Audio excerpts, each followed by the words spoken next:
This is the next story, the second one for tonight. This story is titled A Tiger in the House. Timothy, the tiger cub, was discovered by grandfather on a hunting expedition in the Terai jungle near Dera. Grandfather was no shikari, but as he knew the forests of the Shivalik hills better than most people, he was persuaded to accompany the party. It consisted of several very important persons from Delhi. To advise on the terrain and the direction the beaters should take once a tiger had been spotted. Beaters are the drummers who beat the drum and make sound so that the tiger will get scared and it will run. So the beaters could have the tiger run this way or that way according to what the location from where they beat their drums. So they were the beaters. So this grandfather was to advise on the terrain and the direction the beaters should take once a tiger had been spotted. The camp itself was sumptuous. 7 large tents, one for each shikari, a dining tent, and a number of servants' tents. The dinner was very good, as grandfather admitted afterwards. It was not often that one saw hot water plates, finger glasses, and 7 or 8 courses in a tent in the jungle. But that was how things were done in the days of the viceroys. There were also some 15 elephants, 4 of them with howdahs for the shikaris, and the others specially trained for taking part in the beat. So this was a large shikar hunting party, and see how elaborately they had arranged it. I'll read it again.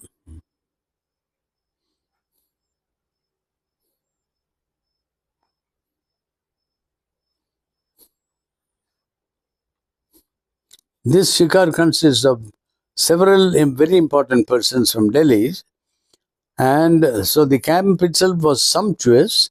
7 large tents, one for each shikari, a dining tent, and a number of servants' tents. The dinner was very good. It was not often that one saw hot water plates, finger glasses, and 7 or 8 courses of food in a tent in the jungle. But that was how things were done in the days of the viceroys. There were also some 15 elephants, 4 of them with howdahs. Howdahs is the seat on the back of the elephant, in which the very important person will be sitting, and the others specially trained for taking part in the beat. The elephants were trained elephants to help in the shikar. The sportsmen never saw a tiger, nor did they shoot anything else. Though they saw a number of deer, peacock, and wild boar, they were giving up all hope of finding a tiger and were beginning to shoot at jackals when grandfather, strolling down the forest path at some distance from the rest of the party, discovered a little tiger about 18 inches long, hiding among the intricate roots of a banyan tree. Grandfather picked him up and brought him home after the camp had broken up. He had the distinction of being the only member of the party to have bagged any game, dead or alive. At first, the tiger cub, who was named Timothy by grandmother, was brought up entirely on milk given to him in a feeding bottle by our cook, Mahmoud. But the milk proved too rich for him, and he was put on a diet of raw mutton and cod liver oil, to be followed later by more tempting diet of pigeons and rabbits.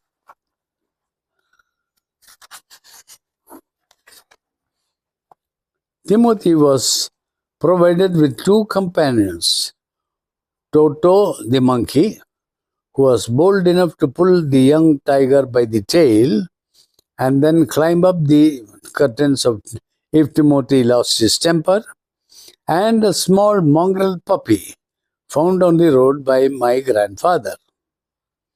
At first, Timothy appeared to be quite afraid of the puppy and darted back with a spring if it came too near. He would make absurd dashes at it with his large forepaws and then retreat to a ridiculously safe distance.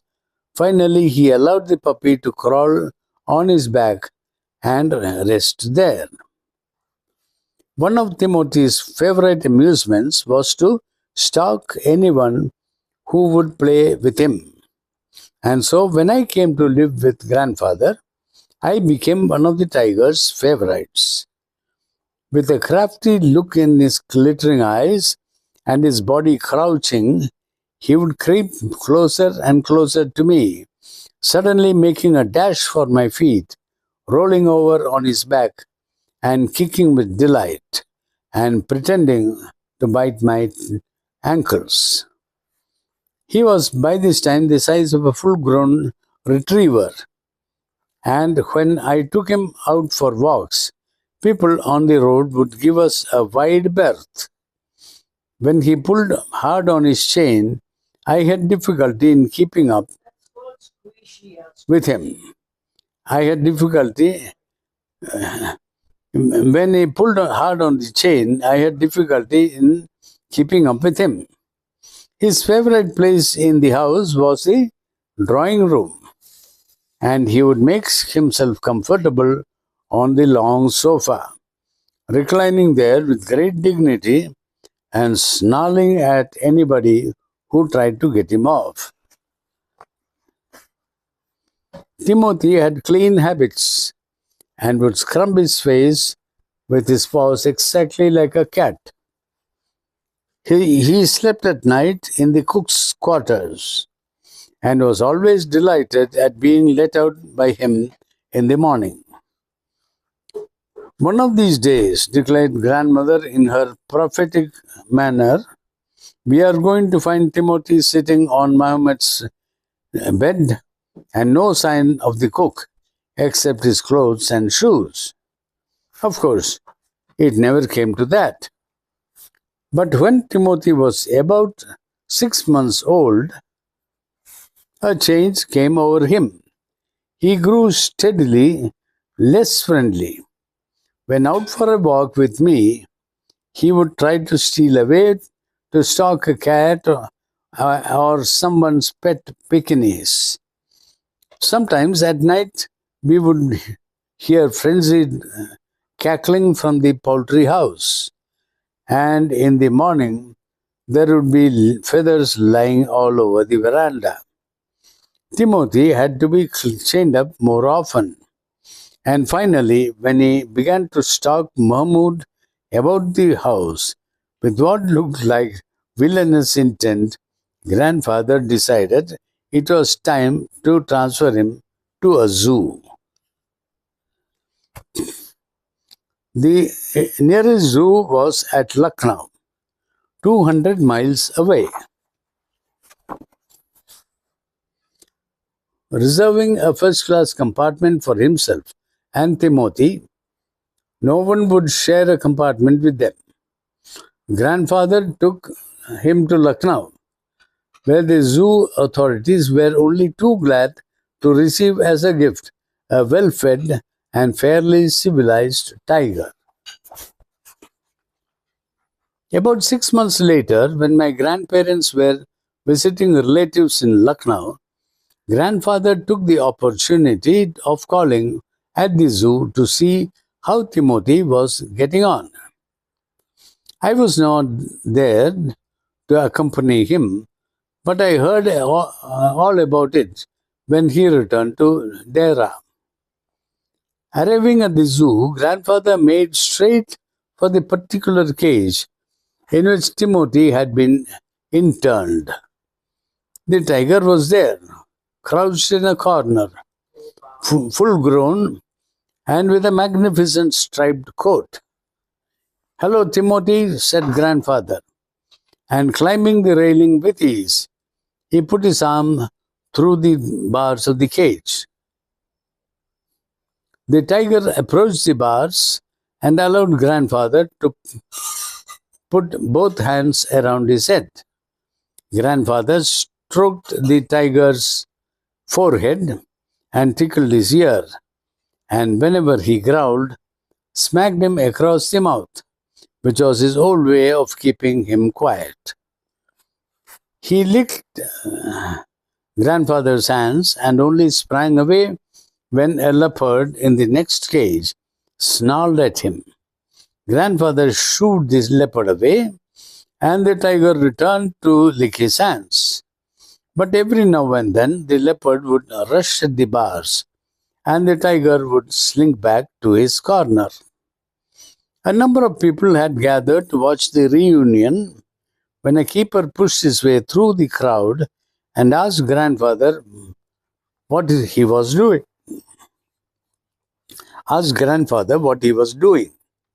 "I'm talking to Timothy," said grandfather. "Weren't you here when I gave him to the zoo 6 months ago?" "I haven't been here very long," said the surprised keeper. "Please continue your conversation, but I have never been able to touch him myself. He is always very bad-tempered."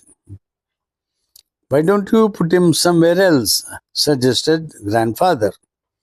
"That leopard keeps frightening him. I'll go and see the superintendent about it." Grandfather went in search of the superintendent of the zoo, but found that he had gone home early.